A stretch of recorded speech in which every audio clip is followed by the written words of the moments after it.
We begin by making a list of the people we've harmed. Just thinking about our list may frighten us. We may be afraid that we've done so much damage that we can never repair it, or we may be afraid of facing the people we've harmed. We find ourselves wondering how our amends will be received. Our most hopeful projections probably entail being absolved of any wrongdoing. Our most nightmarish expectations may involve someone refusing to accept our amends, preferring instead to take revenge. Most of us have fairly vivid imaginations, but this is not the time to get ahead of ourselves. We must avoid projections, either negative or positive, about actually making our amends. We are on the 8th step, not the 9th step. At this point, making a list and becoming willing to make amends are our only concerns. Working the previous steps has prepared us for the willingness we need to begin the 8th step. We've honestly assessed the exact nature of our wrongs and examined how our actions affected others. It was not easy to admit our wrongs. We had to believe in a power that would supply us with courage and love us through the pain involved in reviewing the results of our addiction. The same honesty and courage we called upon as we wrote our inventory and shared it are just as vital in making our amends list. We've been practicing these principles all along and are quite familiar with them. The 8th step is simply a continuation of our efforts to find freedom by applying spiritual principles. Making a list and becoming willing may be difficult unless we overcome our resentment. Most of us owe amends to at least one person who has also harmed us. Perhaps we haven't truly forgiven that person yet and find we are very reluctant to put her or his name on our list. However, we must. We are responsible for our actions. We make amends because we owe them. We must let go of resentments and focus on our part in the conflicts in our lives. We won't get 35 better and be able to live the spiritual life we are seeking if we are still in the grip of self-obsession. We let go of our expectations, and we let go of blaming anyone for our actions. Our idea that we have been a victim must go. In the 8th step, we are not concerned with what others have done to us. We are concerned only with accepting responsibility for what we've done to others. If we still bear anger towards some of the people in our past, we will need to practice the spiritual principle of forgiveness. Our ability to forgive comes from our ability to accept and be compassionate with ourselves. However, if we have difficulty, we can ask our higher power for help. We pray for whatever it takes to become willing to forgive. We've begun to accept ourselves as we are. Now we begin to accept others as they are. In developing a list of all the people, places, and institutions to whom we owe amends, we may wish to review our 4th step. If we've done a thorough 4th step, it should clearly outline our part in the conflicts in our lives and show how we harmed others by acting on our defects of character. We find the people we wounded with our dishonesty, the people we stole from or cheated, the people who were on the receiving end of our wrongs. We also take note of how we harmed society as a whole and add that to our list. We may have drained community resources, exhibited offensive behavior in public, or refused to contribute to the general welfare. Although we may find the majority of our amends list from reviewing our 4th step, Step 8 isn't simply a restatement of our inventory.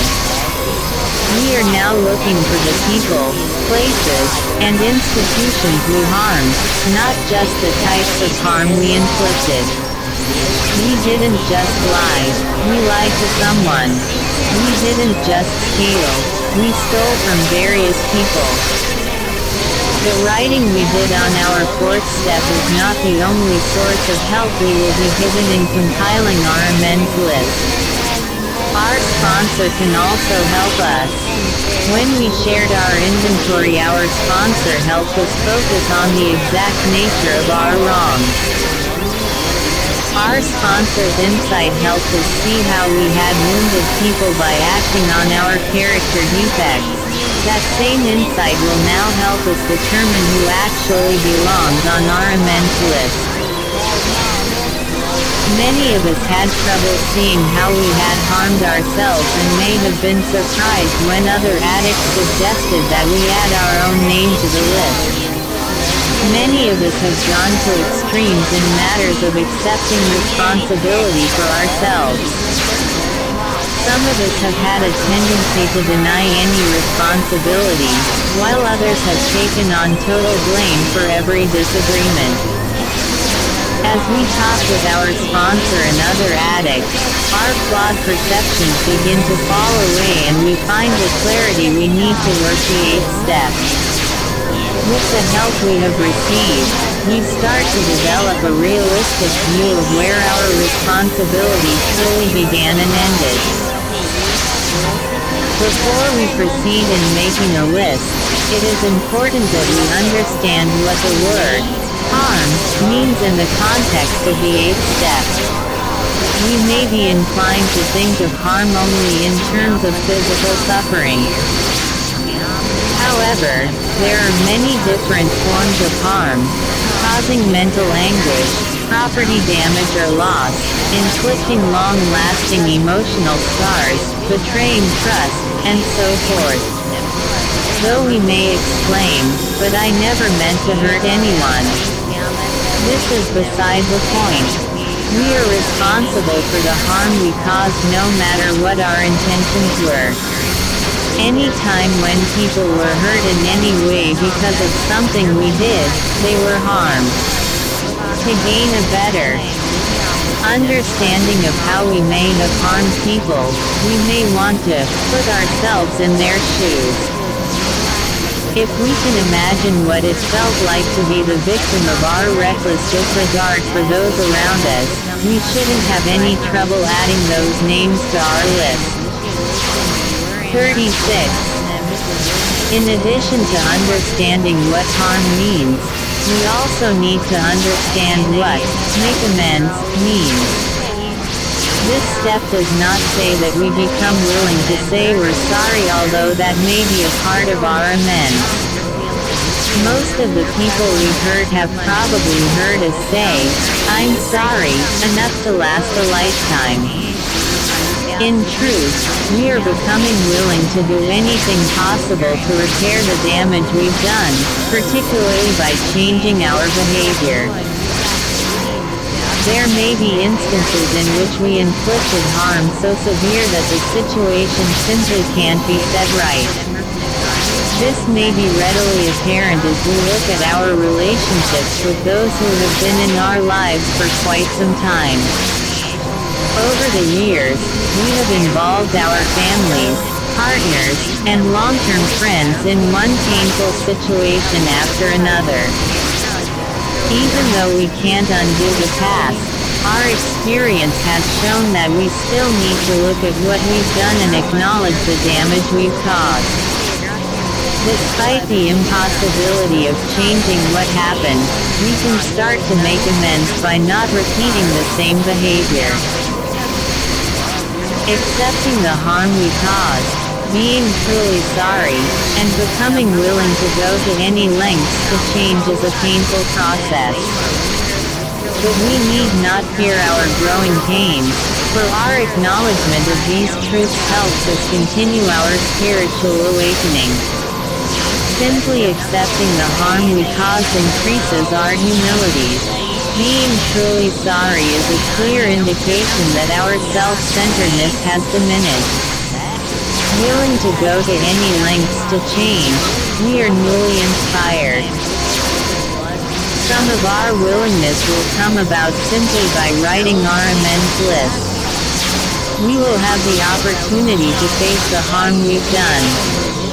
Some of us, after writing the name of a person to whom we owe amends and what we did to harm that person, have added plans for how we intend to make amends.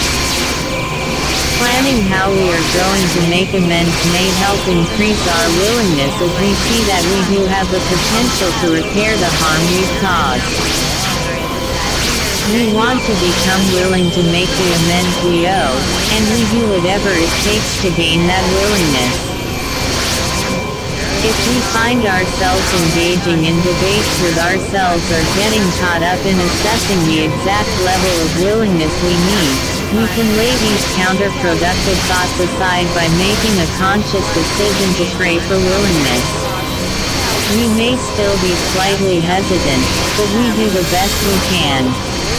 Our recovery is at stake. If we want to continue with our recovery, we must make amends. We ask God to help us find the willingness to make our amends. Praying for willingness takes our relationship with the God of our understanding a step further. In the seventh step, we furthered our personal relationship with our higher power by asking for freedom from our shortcomings. Now we trust that power to provide us with whatever we need to work the eighth step.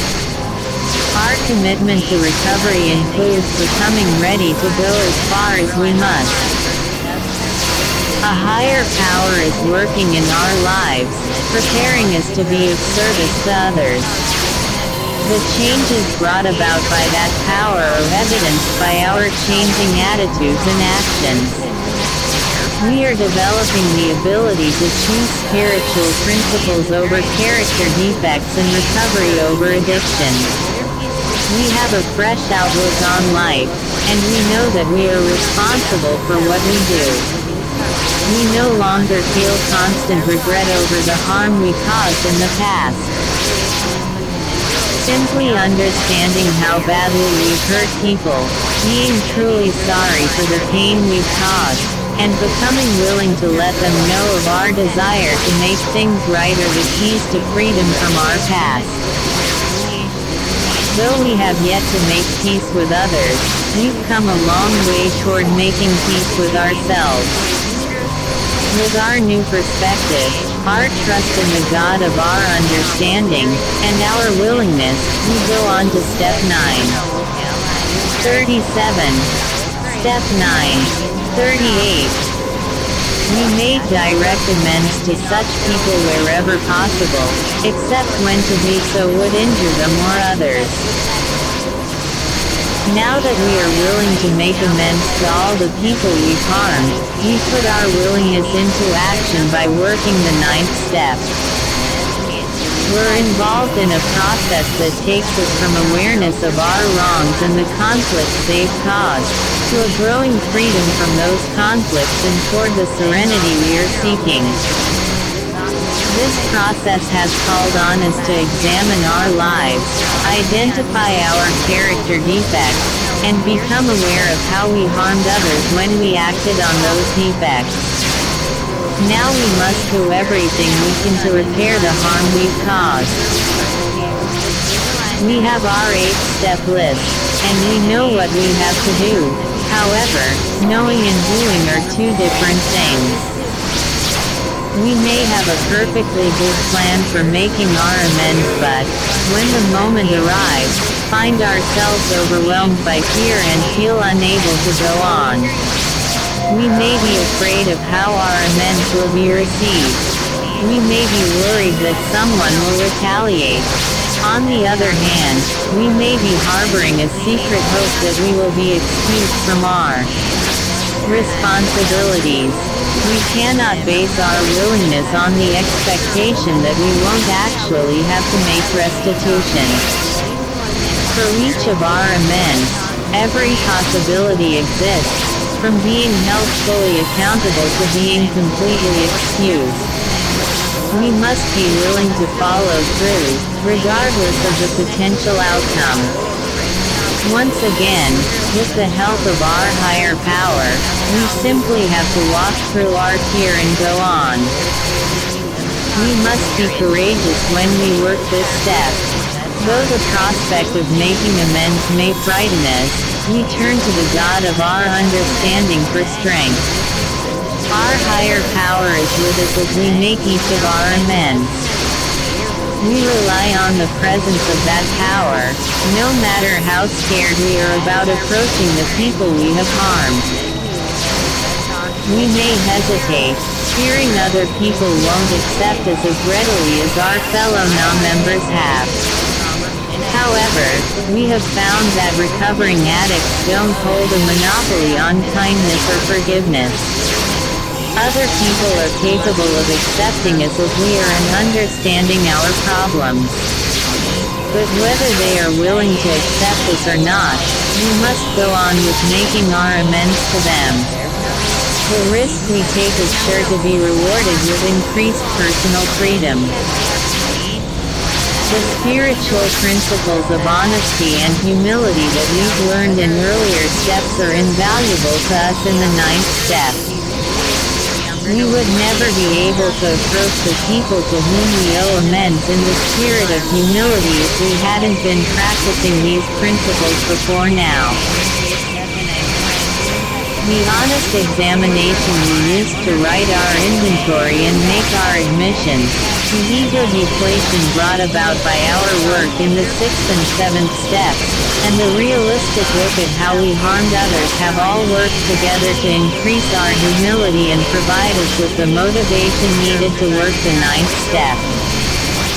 Our path has led us to humbly accept who we have been and who we are becoming, resulting in a sincere desire to make amends to all those we have harmed. This desire to make amends should be the primary motive for working the 9th step. Making amends isn't something we do simply because our program of recovery suggests it. To be certain our motives are based in spiritual principles, we find it helpful to reaffirm our decision to turn our will over to the care of the God of our understanding before making each of our amends. A power greater than ourselves will provide us with the guidance we need. 39. We should not expect a pat on the back, or praise for living in accordance with the principles of recovery. People may respond to our amends in many different ways. They may or may not appreciate our amends. The relationships we have with those people may get better, or they may not. We may be thanked, or we may be told, "It's about time you did this." We must let go of any expectations we have on how our amends will turn out and leave the results to the God of our understanding. It is very important that we do our absolute best to make amends. Once we have done that, however, our part is finished. We can't expect our amends to magically heal the hurt feelings of someone we have harmed. We may humbly ask for forgiveness, but if we don't receive it, we let that expectation go, knowing we have done our best. As we are making amends, we ask ourselves if we are doing this because we are truly sorry and have a genuine desire to make reparations for what we've done. If we answer yes to this question, we can be assured that we are approaching our amends in the true spirit of humility and love. Keeping our humility in focus, we ask for help from our sponsor. Whenever possible, we discuss each of our amends with our sponsor before we set out to make it. We tell our sponsor what we are making amends for, what we are planning to say, and what we intend to offer to set the situation right. What we intend to offer as amends should be appropriate to the harm we caused. For instance, if we borrowed money from someone and never paid it back, we don't merely apologize, we pay the money back. We talk directly to the person we harmed and amend exactly what we did wrong. When we make amends to those we have held a resentment against in the past, an attitude of humility is imperative. We don't want to go to someone, intent on making amends, and end up in a shouting match over who was injured more severely. Even though we are sure to have amends to make to people who have also harmed us, we must set our hurt feelings aside. Our responsibility is to make amends for what we have done wrong, not to force others to admit how they have wronged us. In our experience, making amends is a two-stage process. Not only do we make amends to the person we've harmed, we follow up on those amends with a serious change in our behavior. We mend our fences and we mend our ways. For example, some of us may have destroyed someone's property while we were angry. When we make our amends, we not only apologize to the person and replace or repair the property, we back that up by repairing our attitude. We amend our behavior, making a daily effort not to express our anger by damaging property anymore. Changing the way we live is a lifetime process and is perhaps the most significant amends we can make. Some of the people we've harmed, like our families or others we've been close to for a long time, have suffered for years. Amends of this nature can't be made in a 5-minute apology no matter how heartfelt. Although an admission of wrong and an apology may be the starting point, we need to go on by making a concerted daily effort to stop hurting our loved ones. If we have neglected our families, we start spending time with them. If we have been thoughtless, always forgetting birthdays and anniversaries, we begin to be thoughtful instead, remembering those important events. If we have been inconsiderate, always wrapped up in what we wanted and needed, we now begin to be sensitive to the needs of others. Of course, we may not have an ongoing relationship with some of the people we have harmed. For instance, if we are divorced from a spouse with whom we had children, we may owe child support payments.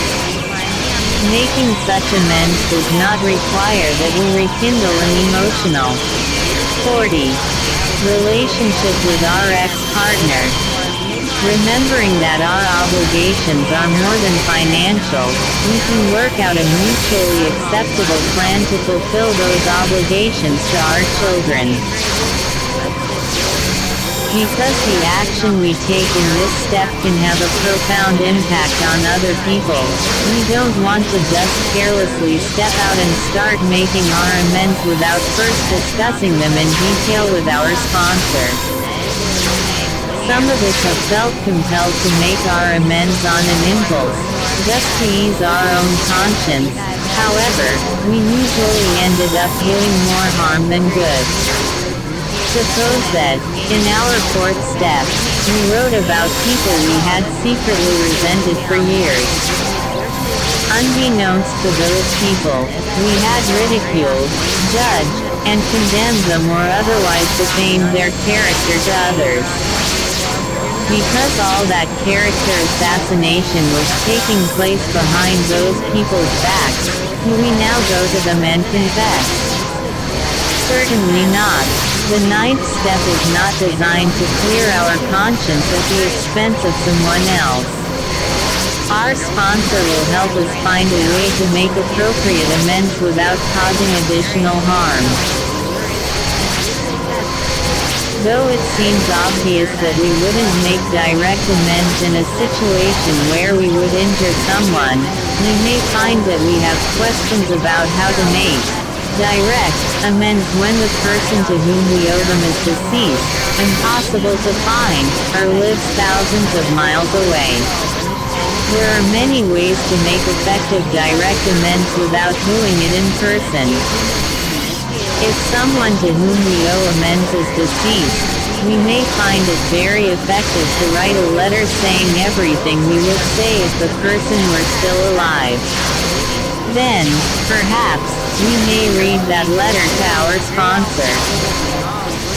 It may be a noble desire to want to make amends in person to someone who lives thousands of miles away, but most of us lack the means to travel great distances solely for that purpose. In such situations, a telephone call or letter could serve the same purpose as an amends made in person. The people on our list who we can't find should remain on our list. An opportunity to make amends may present itself later on, even years later. In the meantime, we must remain willing to make those amends. Of course, we should never avoid making amends in person only because we are afraid of facing the person we have harmed. We make every effort to find the people we have harmed and make the best amends we can make. Choosing the best way to make amends requires careful consideration and time spent searching our conscience for what is right. Some of us have to face situations that can't be corrected. Our actions may have left permanent physical or emotional scars or even caused someone's death. We must somehow learn to live with such things. We live with indescribable remorse over such acts and wonder what we could possibly do to make amends. This is where we have no choice but to rely on our higher power. We may have difficulty in forgiving ourselves, but we can ask for the forgiveness of a loving God.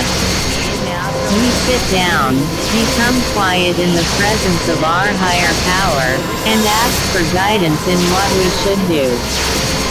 Many of us have found answers in dedicating our lives to helping other addicts and other forms of service to humanity.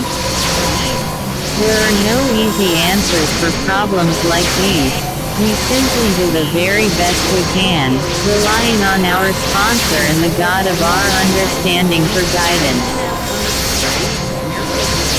For many of us, the wreckage of our past includes such relatively minor things as outstanding arrest warrants for traffic violations, while others have committed crimes entailing very serious consequences. We may find ourselves in a dilemma over such issues. If we turn ourselves into the authorities, we may go to jail. If we don't, we may live in fear of being caught and sent to jail anyway. With the help of our sponsor and the God of our understanding, we are willing to do whatever it takes to maintain our recovery. We may also have to rely on legal advice before making such amends. Consulting a lawyer about these problems can be of great benefit. 41. Especially troublesome financial amends may also require professional advice. Many of us have amassed debts at an alarming rate. We may owe financial amends that are beyond our means to pay in the foreseeable future. Some of us may owe bills that amount to more than we can conceivably earn in the next several years. Some of us rarely paid our rent, utility bills, or phone bills. We may have found it easier to uproot our lives and move rather than meet our financial obligations. Just as we do for all of our amends, we discuss our financial amends with our sponsor first. Some of us have begun providing for our families since we've been in recovery. They are dependent on us for their food and shelter. We usually find that we have to budget our money very carefully in order to meet our current living expenses while paying as much as possible on our old debts. We may resolve such situations by contacting our creditors, explaining our situation, and expressing our desire to settle our debts. We agree on a reasonable plan for paying off our debts, and we stick to it. This is an example of how living our amends is a process